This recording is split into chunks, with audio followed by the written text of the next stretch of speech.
Good afternoon. We'll be discussing the quotient rule.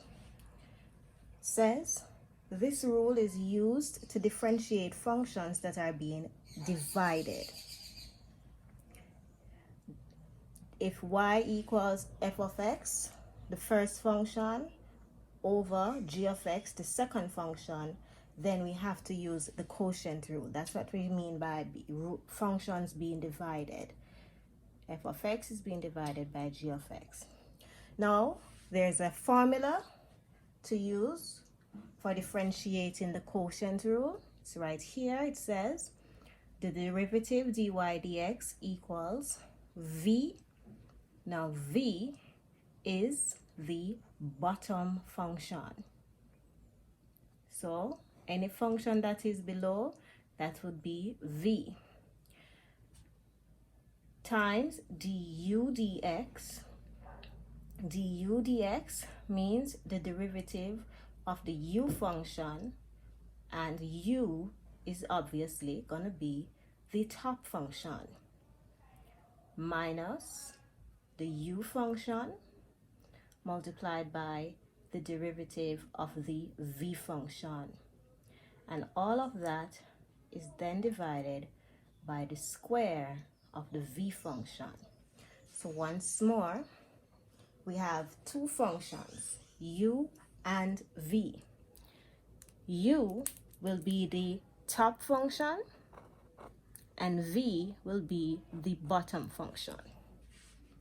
So once again, v function, differentiate the u function, minus u function, differentiate the v function, and all over v squared. Let's look at our first example.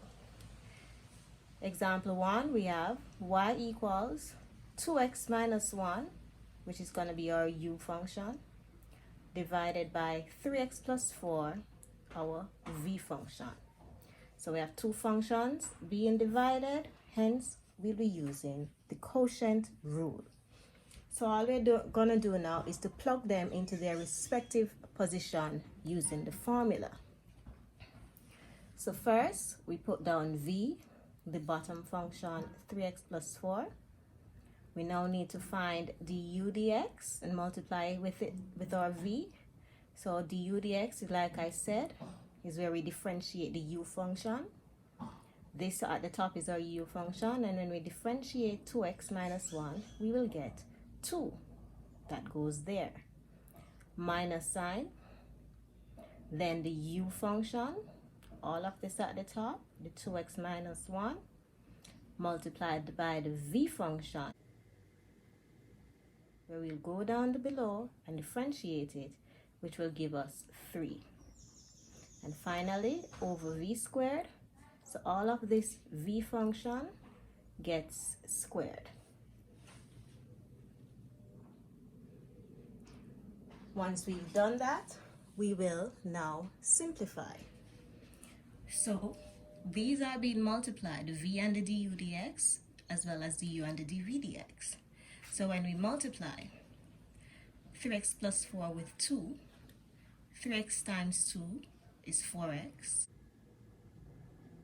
4 times 2 is 8. Then we go to this side. 2x times 3 is 6x. So this is a minus, so it becomes a minus 6x. And then finally, negative 1 times 3 is negative 1. However, this minus sign that is in front will change it to a positive, because two negatives next to each other makes it a positive. So this becomes a positive 3 that goes there. So this is what we are left with at the top. This bottom function, that squared, goes back. So here we can cancel this positive and negative 6x, and we're left with an 8 and a 3. So 8 plus 3 gives us 11 at the top, and the bottom simply goes back. So this right here is our answer when we differentiate this function. Now let's look at our second example. We have y equals 4x cubed plus 5 all over 6 take away x squared. And once again, we're going to plug our answers in their respective position. So first, our v function, which is at the bottom, 6 minus x squared goes down. Then du dx, we differentiate our top function. So when we go up here, this 4x cubed will give us 12x squared. If you recall, it's 3 times 4, 12, power times coefficient. Write back the x, subtract 1 from the power. Minus sign goes back.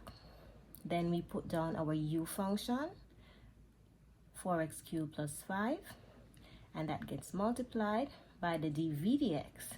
So when we go down to the bottom and differentiate it, this will give us a negative 2x, because power times coefficient, 2 times negative 1 is a negative 2. Write back the x, and if we subtract 1 from that 2, the power is simply 1, but we know we don't have to put that 1 at the top. And then it all goes over v squared, which is our bottom function, all squared. Wrong line, sorry about that. So now we're going to simplify or open our brackets. So 6 times 12x squared is 72x squared. Negative x times 12x squared is a negative 12x to the 4th, because you multiply and add your powers. Here, 4x cubed times negative 2x. 4 times negative 2 is a negative 8, but you know this negative sign in front will change that negative 8 to a positive 8. Wow. And x to the 3rd power times x to the 1st power. When we add our powers, we'll get 4. Once again, 4x cubed times negative 2x is a negative 8x to the power of 4. However, this negative sign makes it a positive 8x to the power of 4. And finally, we have 5 times negative 2x, which is a negative 10x. And this negative sign makes it a positive 10x. So this is what we get at the top. And then the v squared function goes back. Now when we simplify, or we group our variables, 72x squared, nothing to group it with, it goes back. Here we have a negative 12 and a positive 8x to the power of 4. Negative 12 plus 8 is a negative 4. Write back your x4. And this 10x, nothing to group it with, so it also goes back. And then nothing, you're not required to simplify this any further, meaning you're not required to expand that, so you simply put it back. And now this becomes your answer. Here we have one question. We're going to work it together. I want you to follow along and see if you'll put down the same thing that I do. So for function y equals negative 5x squared plus 4 all over 3x minus 8. So let's differentiate.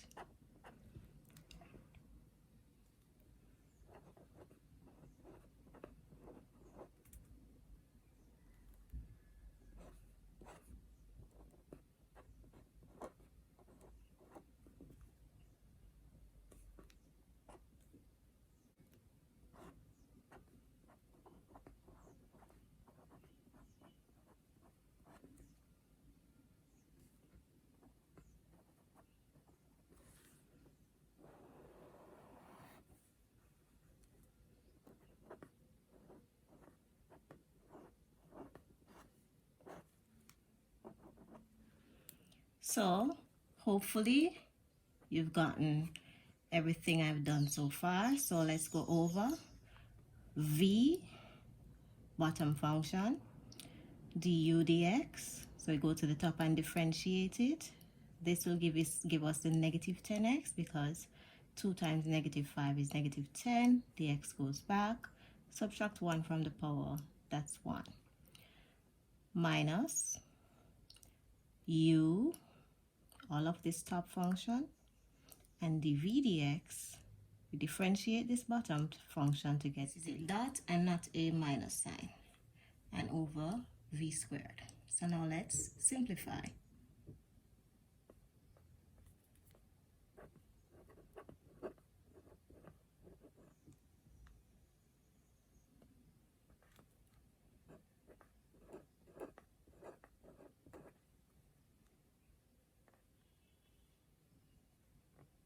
This gives us negative 15x squared, and this negative sign makes it 4 times 3 is 12. This negative makes it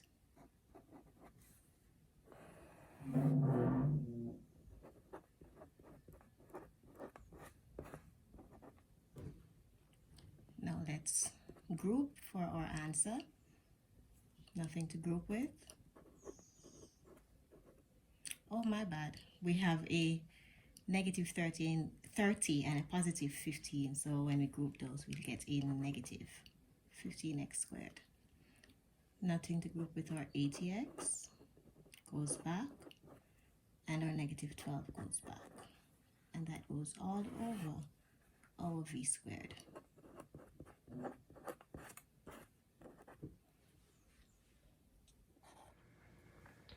Now we're going to look at instances where the question has two functions, like we've been doing, but one of those functions is raised to a power, a polynomial raised to a power.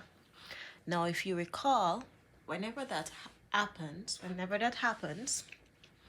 meaning the function is in the form ax plus b to the n, polynomial raised to a power, to differentiate it, we will use the chain rule. So, at the top, we have this polynomial raised to a power. So, in order for us to differentiate it, we'll use the chain rule.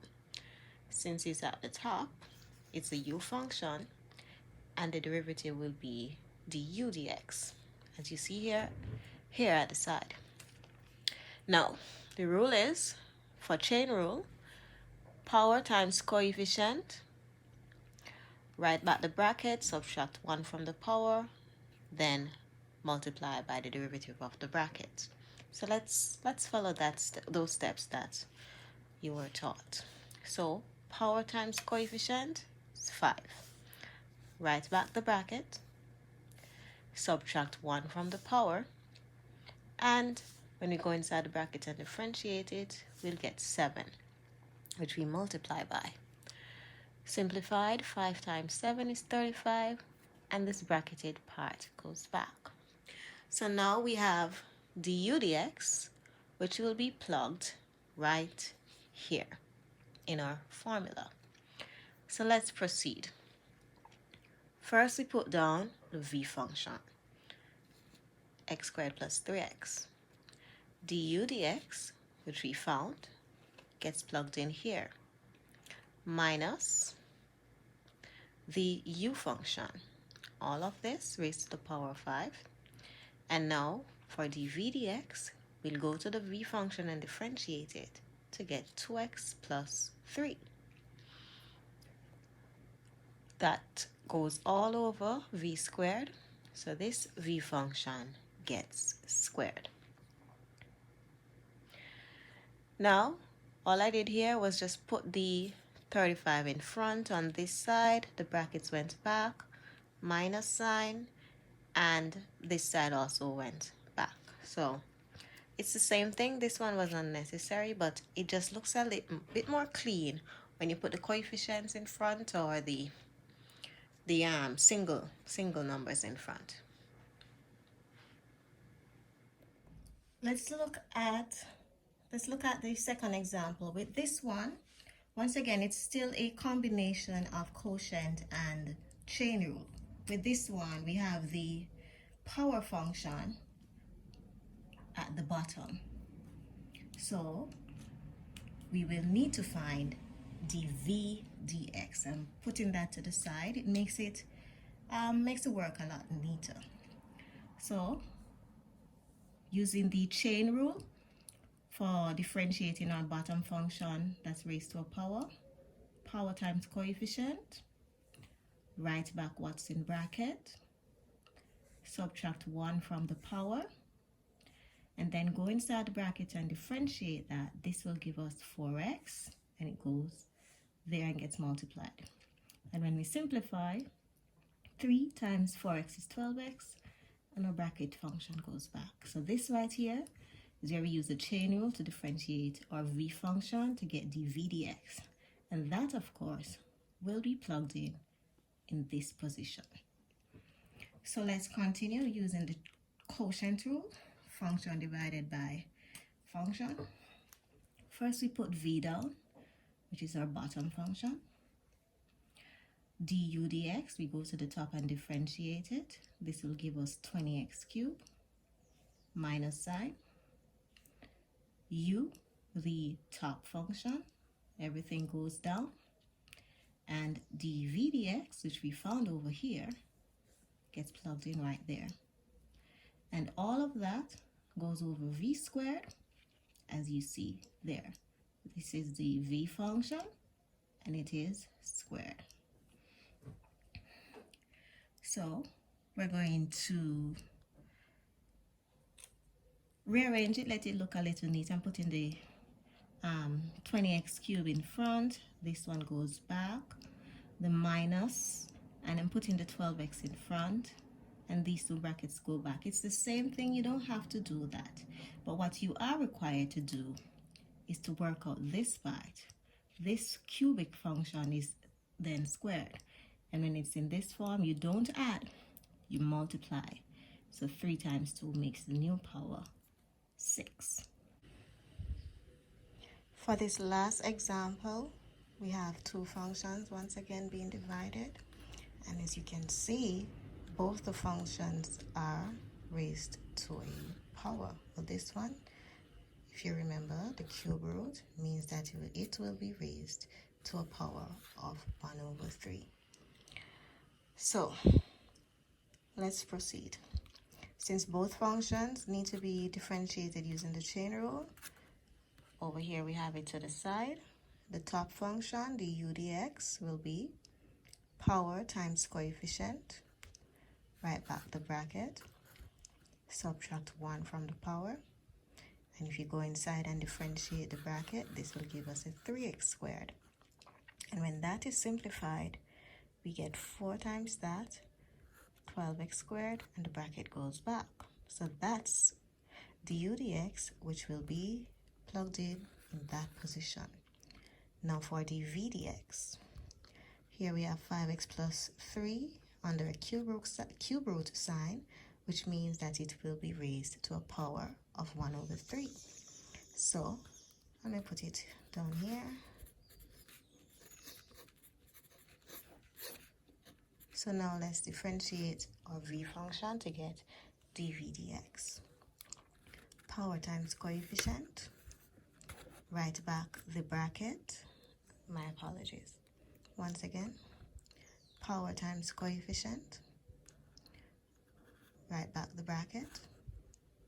Subtract 1 from our power, which is the same as subtracting 3/3, which will give us a negative 2/3. And then go inside the bracket and differentiate that to give us 5. When this is simplified, 5 times that gives us 5/3, and the bracket goes back. So this is our dv dx, which will get plugged in this position.